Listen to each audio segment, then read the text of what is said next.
Hello beautiful soul! Welcome back to my channel. This is Maisha Amir from Japan, Kabayan Taurus. This reading is for you. Maraming salamat muna sa mga subscriber, new subscriber, cross-watcher, at sa mga bagong pasok dyan. Welcome na welcome kayo sa bahay ni Ate Aimee. Salamat din sa nakataba ng puso ninyong mga comments at sa mga nagpa-personal reading. Marami pong salamat. Kung gusto nyo na energy nyo lang talaga, ang gusto nyo makuha natin, all the details para sa personal reading ay nasa baba ng video na ito. This is a general reading. Magkaiba ang general reading sa personal reading. Kunin mo lang ang sayo at itapon ang hindi sayo. Maaring ito is vice versa. Energy mo, energy ng person mo o energy ng malapit sa puso mo. Nangyayari, or mangyayari pa lang. Use your own intuition. Lawakan natin ang ating isipan. Gawin nyo lang itong guide. Kayo pa rin na makapagpapabago ng inyong buhay. Meron tayong 12, 17, 25, 30 at 2. Okay, there's a lack or magkakaroon ng growth sa ibang aspeto ng buhay mo. Maaring sa pera, sa relationship, or saan man yan. No? Kapag there's a growth, lack, or abundance. Iba extension or there's a positivity happen sa buhay, ano? Sa nakita ko dito. Sa iba dito, there's a hope or a chance na pwede kayong manalo sa gamble. Yun ang nakita ko dito. Para kay Taurus.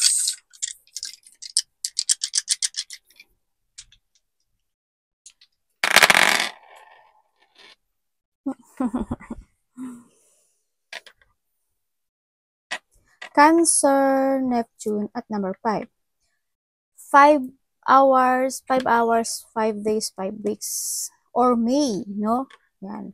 Maaari may mga sitwasyon happen into your life, or mga pagbabago man ito. Kasi of the nature, ibig sabihin is merong mga ini-illusion kayo, no? Maaring traveling or any situation na i-illusionin nyo. May mga illusionin daw kayo, i-imaginein or you dream something into your life na maaring mangyari by May, 5 days, 5 weeks, 5 months, mga ganyan. Ano mga April, May, June, July, August, September, mga ganon. Or August or September, mga ganyan. No? Kung ano man yung sitwasyon na to. Also, ang nakikita ko sa'yo dito, or maybe you're related to a cancer. No? And then, ang nakikita ko dito, siguro magkakaroon ng mga refreshing sa ibang aspeto ng buhay mo. Iba sa inyo, siguro, you need to be private or kailangan nyo maging privado sa sarili. Sa nakita ko dito, or hindi yung sitwasyon na maaaring may mga handito kayo kasi may mga parte ng buhay nyo na nagiging sensitive kayo or magiging sensitive kayo or sensitive talaga kayo. Maaring magkaroon in the past, maaring the past or sa iyong kaganapan this time na maging emotional ka sa nakikita ko dito. May mga subconscious, no, ako nakikita sa iyo or may mga sitwasyon na maaring takasan mo na or magtapos na sa buhay mo. May mga illusion daw yung iba dito, no. Yun. Sa iba sa inyo, ma-relate ka kay Cancer, Leo, Sagittarius, Capricorn, Taurus. Yun. There's a growth, may mga opportunity, ako na nakikita sa'yo, may mga umpisahan ka na rin sa nakita ko dito, pero may mga problema ako nakikita sa'yo, no? Siguro, there's a small problem na mangyayari o nangyayari sa buhay mo na maaring ito is magtapos na or kailangang ayusin. At kailangan mo maintindihan yung bagay na yon para magkaroon ng growth sa nakita ko dito, no? May mga sitwasyon na kailangan mong intindihin. Kumbaga, andito rin yung sitwasyon na maaaring magkakaroon na ng more on maturity sa'yo or maiintindihan ka na, iintindihin mo na o maiintindihan mo na. Or there's a peaceful situation happen. Maaring may mga sitwasyon na bibitiw ka o magre-retire ka. Maaring sa emotions or sa mga situation na hindi nagiging maganda sa'yo, mga gano'n. Maaring may tatapusin ka ito umpisahan sa gano'n. Maaring handito rin pagbabalik na yung confidence mo o self-vitality, sigla. You're going toward to your purpose sa ngayon. Sa nakita ko dito, magkakaroon ng mga commitment, promises, dealing, contract, or partnership. Ako nakita, maaring magkakaroon ng mga panibagong makikilala, no? Or panibagong pagdideal sa isang tao. O any situation yan. Sa trabaho mo man yan, sa love life mo man yan, sa kaibigan mo man yan, sa katrabaho mo man, ganyan. May mga dealing or commitment ako nakikita sa inyo. Yan. Or kontrata sa iba, no? Mga bagong kontrata, mga bagong situation happening to your life, ganyan. Sa iba, small problem, sa nakita ko dito, nakita ko rin na pagchichismisan ka, pag-uusapan ka, or handang yung situation na sana hindi ka magpa-apekto sa, kasi nakita ko uncertain, hindi ka magpa-apekto sa mga sitwasyon na madidilig mo sa paligid mo. Ganyan. O may mga pagdadaanan ka na pwede kang ma-stress, anxiety, ganyan. Or may mga madidinig ka na madadaldal na tao na pag-uusap. Kasi nakita ko pag-uusapan ka.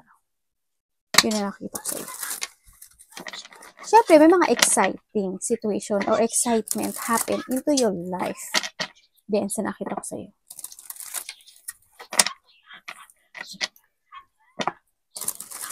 Tingnan natin ang iyong energy.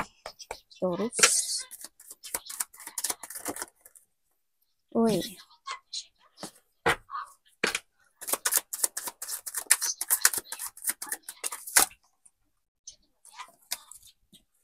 Dadalang anak mo.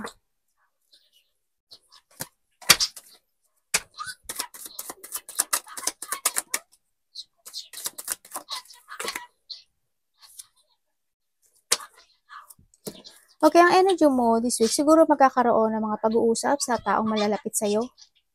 Maring tao na tinutulungan mo, o tao na kasama mo sa trabaho, or a group, ganyan, o tao na lovers mo sa iba. Yan. Sa this week kasi, handang yung confident mo, no? Handang yung confident mo sa pakikipag-usap sa mga tao na makakasalamuha mo, or tao na malalapit sa'yo. Magkakaroon kayo ng pagtutulungan or sharing each other feelings or communication, no, or commitment or connection nitong tao na to sa nakita ko dito. Yan, may mga pagkikita rin or may union ako na nakikita dito sa iyo. Andiyan dito tayo kay Aries, Leo, Sagittarius, Aquarius, Gemini, Libra, at yun.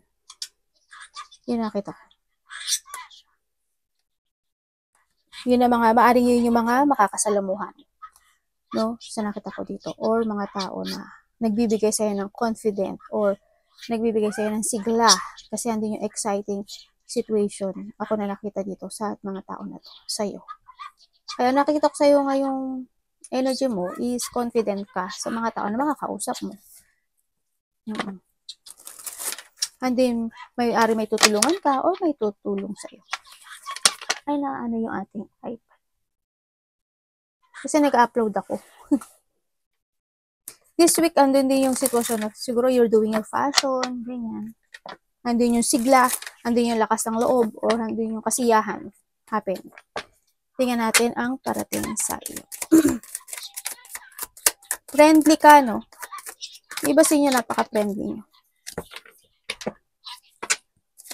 Yung iba sa inyo, siguro hindi kayo sa buhay mo na magpo-focus ka na sa sarili mo, ganyan. Alagaan mo na yung sarili mo. Nagkakaroon ng mga pagbabalanse na sa sarili mo. Ganyan. Tingnan natin ba't ito ang parating sa iyo.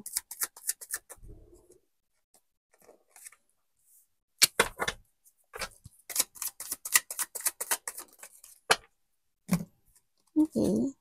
Ang parating sa'yo, confirm ko to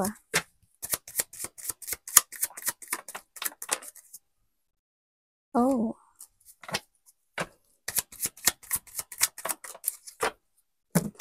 Okay, ang parating sa'yo is, may tao dito na magkakaroon kayo ng connection, or may tao na maaring magkakaroon kasi ng union, no? Or may mga actionan kayo this week sa nakita ko dito na maaring wala kang magawa kundi sumunod, parang ganun, or magkaroon ng connection do sa sitwasyon na yun, no? Sa nakita ko dito this week. Yan, halimbawa may mag-aaya sa iyo na kaibigan mo, kapatid mo, karelasyon mo, ganyan. parang wala kang magagawa kundi, okay, fine. Kahit na ayaw mo, mga ganun sitwasyon, no? Maaring pag-iisipan mo muna siya. Maaring, alis naman tayo, ganyan. Pag-iisipan mo muna siya, maigi. Kung kailangan mo bang sumapa or hindi. May mga ganun. Kasi may action. And also, there's an idea. Ako nakikita sa'yo dito, this week, may mga idea ka na maaring ma-frustrate ka or may mga action ka na maaring ma-frustrate ka na maaring ito pag-iisipan mo siya either action na po siya or hindi. Ganun. Parating din sa'yo. Sa nakita ko dito, siguro iba may ikaw or malapit sa puso mo, may dental clinic ako nakita. Dito. Siguro may magpapadental, ganyan. O kailangan na, no? Sa nakita ko dito. Parang kailangan na ata magpa-dental. Kasi parang matagal na rin kayo hindi nagpapa-dental clinic at kailangan ng aksyonan to. No? And sa iba,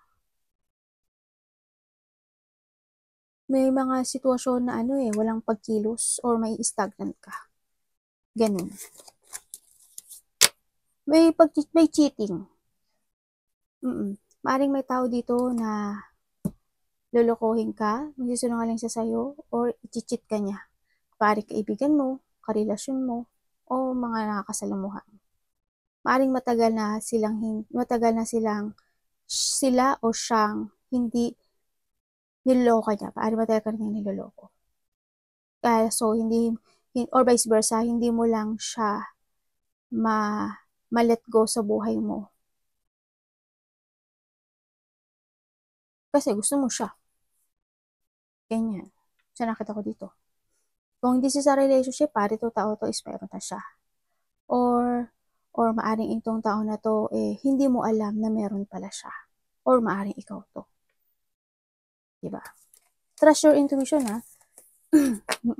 Kung nagkakaroon ka ng relationship, itong relationship na to is more on stagnant. Or kung kayo naman is matagal na kayo nagkahiwalay na ito o nagkahiwalay na, nakikita ko sa inyo, itong tao na to,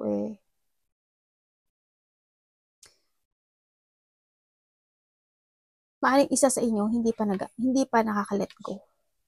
And thinking pa rin na magkaroon ng panimula dito sa sitwasyon. Nagkakaroon pa rin ng burden in a relationship. Wala. Dapat iwasan. Bakit ito po ang dapat nang iwasan? Ano ibig nyo sabihin, universe?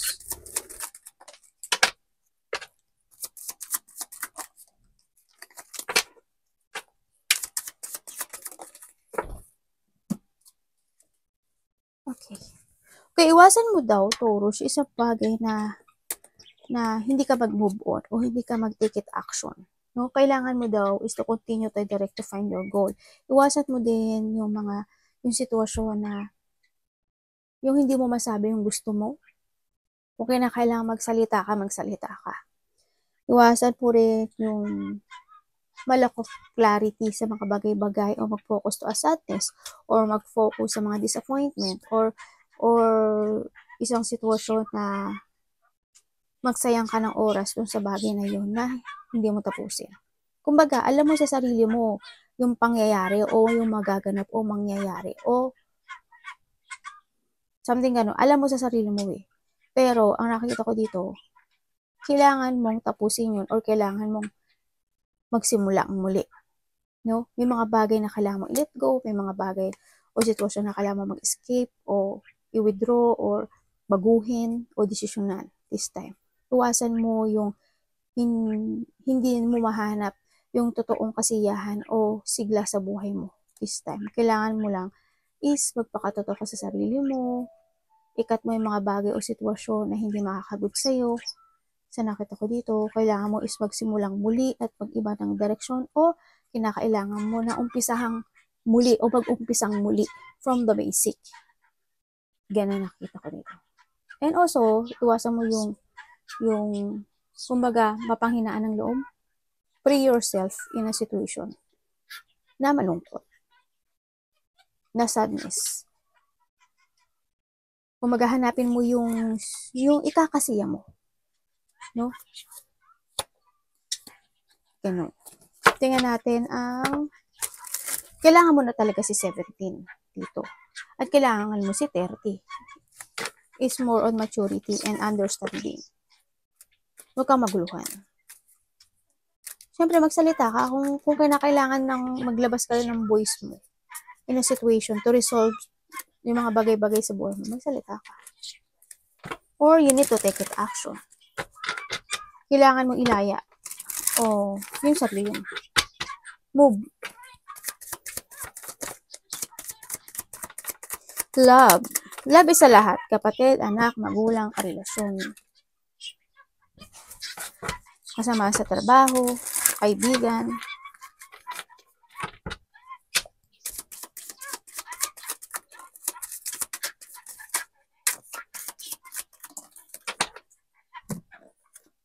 Kailangan devil. Ano mangyari dito, universe? Okay, when it comes to a love, ang nakikita ko dito, kung kayo is magkahiwalay nitong taon na to, sa nakita ko to, gusto kanya kausapin, or ikaw to ha. Yan. Or ikaw to, parang ano yung sitwasyon na itong taon na to is nagkakaroon siya ng pagsisisi sa buhay niya o nagkakaroon siya ng isolation. They feeling lost sa nakikita ko dito. At ayaw, na-stuck siya actually, na-stuck ta at gusto niya ng getting together sa'yo nitong taon na to. Hindi yung burden. Gusto niya uli ng collaboration, ng partnership sa'yo. Gusto niya uli ng growth or magkaroon ng growth sa'yo. Pero ang nakita ko to sa relationship na to, handun talaga yung pagiging isa is makasarili lang. Or kung kayo nasa relationship, di ba? Or hindi kayo naghiwalay nitong taon na to, maaaring isa sa inyo is nagkakaroon ng sariling pagiging makasarili or sarili niya lang iniisip niya. No, yung nakikita ko. Maaaring isa sa inyo is minsan masakit magsalita or hindi nagiging maganda yung pananalita. Yan, minsan masaya, minsan hindi. Nagkakaroon ng paulit-ulit na pangyayari sa inyong dalawa, no? Sa nakita ko dito. Kumbaga, kung kayo is palagi kayo nag-aaway, minsan, nauulit lang uli. Parang, yung cycle ng buhay niya paulit-ulit. Ang nakikita ko dito is, itong relationship na to is toxic. At hindi ko nakikita yung growth, no? Sa nakita ko, maaaring isa lang ang nagbibigay ng effort o isa lang ang nagsasacrifice dito sa relationship na to para ma-reveal siya o magkaroon siya ng matatag na relationship. Sa nakita ko dito, yun. Isa sa inyo is lack of effort. Kumbaga, nagkakaroon dito ng hindi ko nakikita kasi yung hard work or yung growth nitong relationship eh. Sorry ha. Pero siguro naman, kung accept mo naman yung relationship na to na ganun talaga, kasi di ba pag ang relationship naman eh, away bati naman talaga. Natural na yun sa isang relationship. Pero, sa nakita ko dito, someone lang, kailangan lang talaga sa inyo is pagkaroon ng patient. Or, huwag niyo kakalimutan na mahalin niyo rin yung sarili niyo. No, sa nakita ko dito. Kasi darating yung time, pag hindi niyo nakita, maaring itong relationship na to is masira din at the end. Yun ang nakita ko. Hindi naman siguro lahat, pero maaring kasi as long as nagkakaroon ng pag-aaway, maliit man o malaki yan, nagkakaroon ng lamat yun eh, di ba? Sana hindi. Sana wag. Sana maging patient pareho. Kasi kung isa lang yung magsasakripisyo, mahirap. Diba? Tingnan natin. Di ba nagkahiwalay na to, pero gusto pa rin ng pagkakasundo. Kamusta yung money ni Taurus?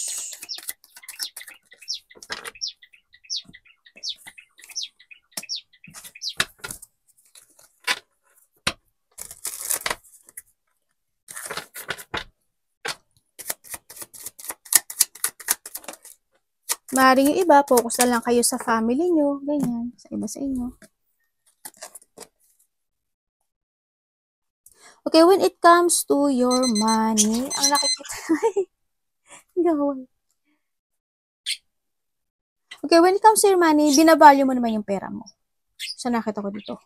No, binavalue mo yung pera mo, nagkakaroon naman ng kahit papaano ng direction. Kumbaga, pag sumasahod ka, may pinatutunguhan na maganda yung pera mo. Kumbaga, hindi siya gano'n na bili niyan, gano'n.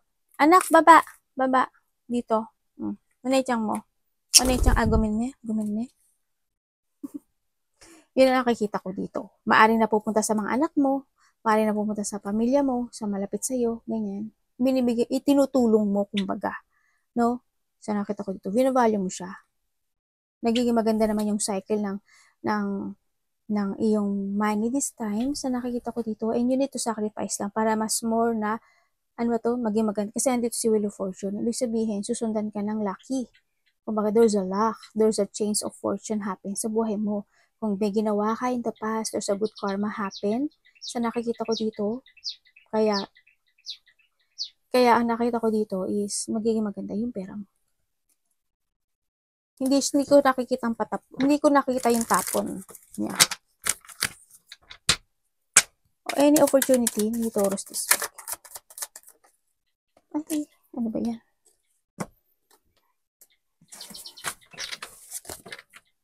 Ano po ito? Devil again, no? Tama.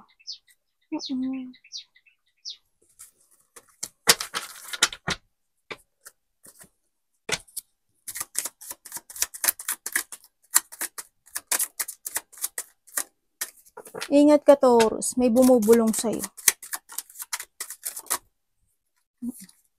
May nagbubulong ng hindi maganda sa'yo.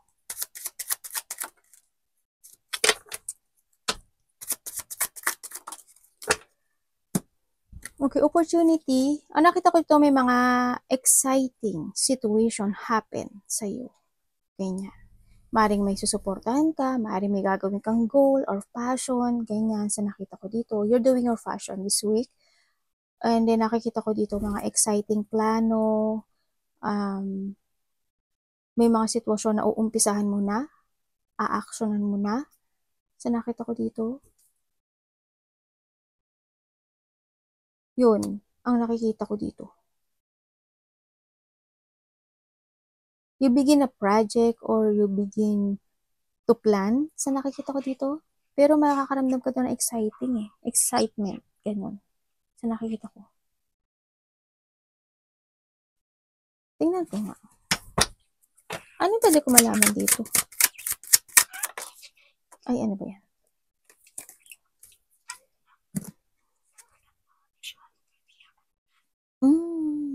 Okay. Okay, ibig sabihin this week, maaring maging busy ka, no? Sa mga gagawin mo this time, sa nakikita ko dito. And this week daw, hindi ko naman nakikita yung hirap mo. Sa nakita ko, parang you're kontento sa meron ka ngayon, sa pera mo, sa meron. Kumbaga, you will enjoy the reward of success ng effort mo this week, sa nakikita ko dito. Nandito na rin yung mga sitwasyon, busy or may mga paninindigan ka this week na action dito, no? Or mga paninindigang mga plano. Ganyan. Magiging very adventurous ka. Ganyan. So, nakita ko dito. Siguro nga may mga pupuntahan kayo. Maaari may makakausap ka. 1, 2, 3, 4. Taurus ka, diba? 1, 2. Maaari may mga makikita na 4 kayo, 5 kayo. No? So, nakikita ko dito this week. Or nakaraan na. Yun na nakikita ko dito. Also,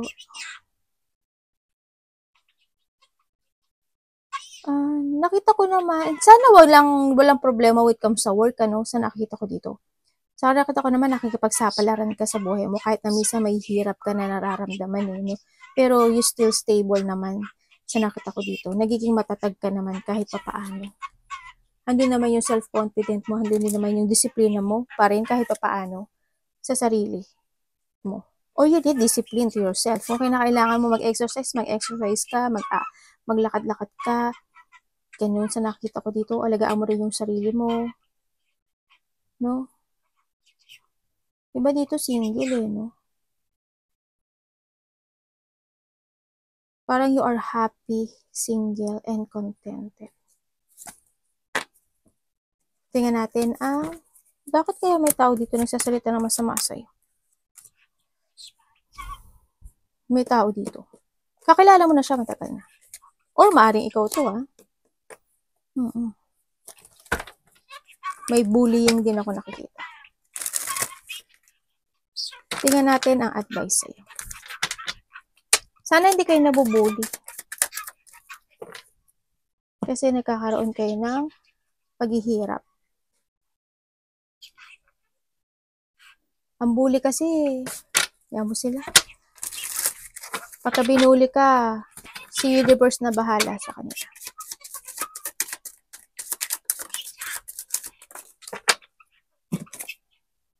Ayan. Okay, advice. Okay, ang advice sa'yo ngayon is, you need to escape sa isang sitwasyon na is not working to you anymore. Kung halimbawa, yung pera mo, labas lang ng labas, at hindi mo naiisip yung sarili mo, medyo minusan mo lang. Kailangan balanse. Magbigay ka rin ng focus sa sarili mo. Or you need to think to the future. Ayun, sinasabi rin dito na you need to getting away with something. May mga bagay o sitwasyon na pwedeng mag-end na nakikita ko dito. Maaaring struggle, problem, o mga pinagdadaanan mo, maaaring magtapos na yon. And then this time, ang nakita ko, maaaring may marireceive ka na gift. Taurus. Maaaring may marireceive kang gift or you will give a gift. Yun ang nakikita ko. Siyempre, advice ka nun. No? Kailangan balansehin mo yung kinakain mo, yung pera mo, yung kung may mga burden ka nararamdaman o paghihirap, kailangan magpahinga ka rin. Ganun sa nakita ko dito. Give an effort and hard work sa mga bagay para magkaroon ka ng balancing. Kung may mga sakit kayo, ganun din. Kung may mga sitwasyon na nahihirapan ka, umalis ka doon. No? May nakita ko ditong sana hindi ka malaglagan ng mga bagay o mga mahalagang bagay, and also sana walang pagnanakaw. Sana wala. Kaya mag-ingat kayo. Sana walang nakawan o walang tao na abusuduhin ka sa kabaitan mo o paging sneaky siya sa'yo. Yun. Kasi handito rin kasi si 12. Arigatou namaste, God bless.